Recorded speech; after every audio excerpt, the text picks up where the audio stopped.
俄罗斯入侵乌克兰，美国通胀失控，Omicron 还在世界漫行，股票市场是波动的不得了。大家好，我是七爸爸张志云，今天我会给大家探讨一下，在这个动荡的时代里面，有什么的投资帮我们分散风险，对冲股票市场给我们的波动啊。首先，我要给大家介绍一个经济词，叫 stagnation。滞胀。什么叫滞胀呢？就是说经济发展的很慢，但是在这个时候呢，通胀失控。一般来说，通胀失控、通胀很高的时候，是因为经济很好，人钱多了，去花钱了，使到通胀多的啊。到了经济不好的时候，人家不花钱了，就会有通缩 deflation， 所以是 inflation 经济好 ，deflation 经济不好。但是呢，现在可能会有个很怪的现象，就是经济不好，但是这个通胀失控 inflation， 在这个组合里面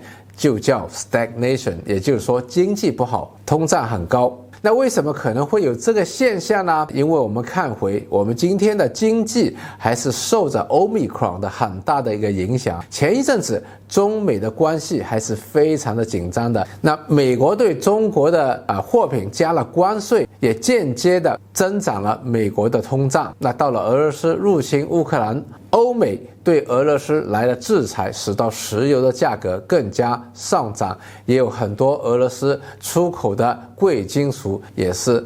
增长了。在这个情况下，会加大通胀的压力。那再看回，自从COVID-19 发生了之后，美联储以及世界的央行都是为市场提供了海量的货币供应，这些货币供应已经使到今天的美国和其他国家的通胀都开始慢慢的上升，甚至到了一个失控的年代。所以在这个通胀已经失控的，再加上这次俄罗斯入侵乌克兰导致的石油价格越来越高在这个情况下，很有可能会出现滞胀这个现象。上一次发生的时候是到了上一个世纪的70年代从1971年到1981年这10年当中，经历了石油危机，也经历了很高的通胀。在这个时候呢，黄金的价格从35美元一盎司涨到了接近700美元一盎司，总共整整涨了接近200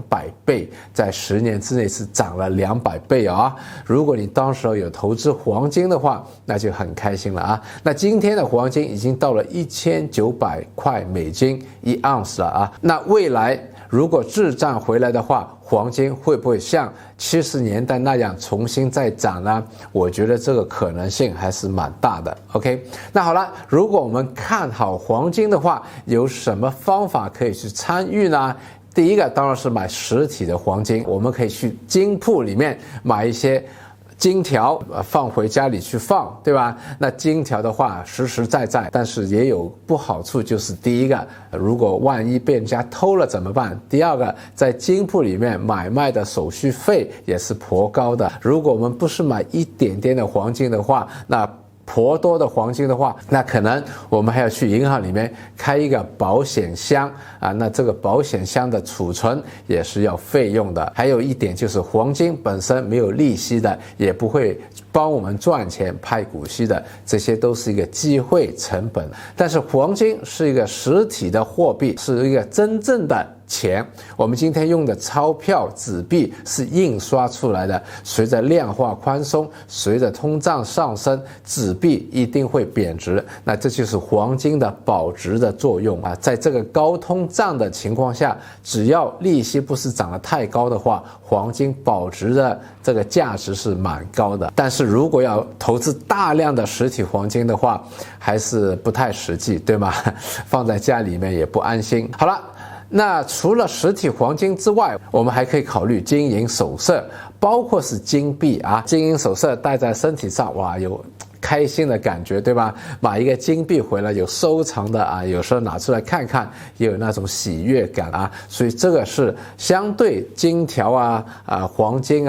额外给我们的一个快乐的情绪。如果你喜欢收藏金币的话，或者喜欢穿金戴银的话，那当然可以借这个机会给自己一个借口去买点金饰了当然也有不好的地方，因为一般来说要加工的话，它的成本会比普通的黄金要更更高一点啊。如果以后要卖出去的话，中间的买卖成本可能会更加高。还有一点就是有可能我们不太舍得卖出去，错过了以后最高位的时候卖出去的那个机会。当然买金银首饰也不能够大量的去投资。那好了，那还有什么可以考虑的呢？其实我们也可以考虑黄金的 ETF 啊，有人称它为紫黄金啊。我们买 ETF 其实啊，我们要买的是实体的 ETF， 而不是说虚拟的 ETF 啊。实体的 ETF 就是说，当我们买了这个 ETF 的基金之后啊，那个银行在某一个地方、某一个保险仓里面也有真正的实体的黄金。帮我们代替了我们买了啊，他们买了之后就解除了我们要储存黄金这个头痛了。当然呢，他们每年也会收个费用。那我个人觉得 ETF 买卖的话很方便，就像买卖股票一样，不需要把金块拿去金铺里面去卖掉，或者把金铺里面买了之后带回来啊。但是每年这个收费呢最好是降了越低越好。那最大的一个黄金的 ETF 啊，它的 symbol 是 GLD 啊，这是最多人买的。我个人呢是比较喜欢 SGOL 这支 ETF， 因为它每年收的费用相对会少一点，每年收少 0.1%。如果我们买了几年的话，加在一起会省下一点钱了啊。那除了黄金的 ETF 之外呢，我们还可以考虑就是买金矿。买了金矿跟买黄金其实是两回事。买了金矿股的话，我们是参与了一个企业，做了一个股东，是一个股票啊。那当然黄金价格涨上去了，它开采出来的黄金能卖了更好的价格，它赚了更多的钱，以后派发的股息给我们也会更多。如果它能够赚更多的钱，派更多的股息，这个股价也会涨上去。所以它的股价基本上也是跟黄金的价位是挂钩的。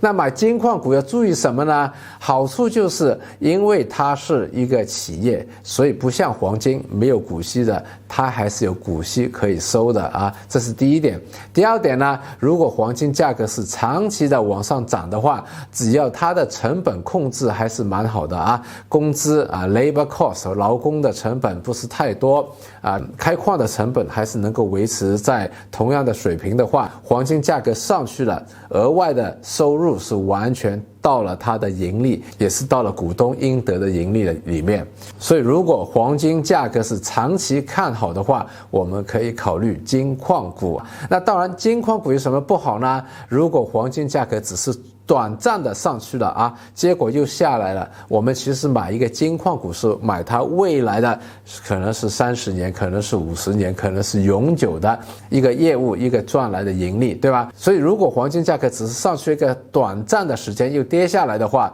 那金矿股的得益啊，对它的股价来说相对会很少。所以大家要看一看，你到底是看这个黄金价格是长期看好，还是只是个短暂的上去就会下来。我个人觉得呢，如果俄罗斯跟乌克兰的情况持续的紧张的话，再加上通胀失控的话，中短期的这个黄金价格我还是蛮看好的。那好了，除了黄金之外呢，还有另外一个金属大家可以考虑的，叫 Palladium。铂金 Palladium 铂金呢，俄罗斯的出产是很大量的，所以如果西方制裁俄罗斯的话， Palladium 可能的价格会飙升。我们看一看，就算没有这个俄罗斯入侵乌克兰之前， Palladium 的价格已经是跑赢了黄金。今天的 Palladium 的价格大约是在2500美元一盎司，要比黄金的价格还要高。那 Palladium 是用在哪里呢？其实大量的 Palladium 是用在汽车里面，用来是减少一些废气的污染。那所以呢，我们也要小心啊。随着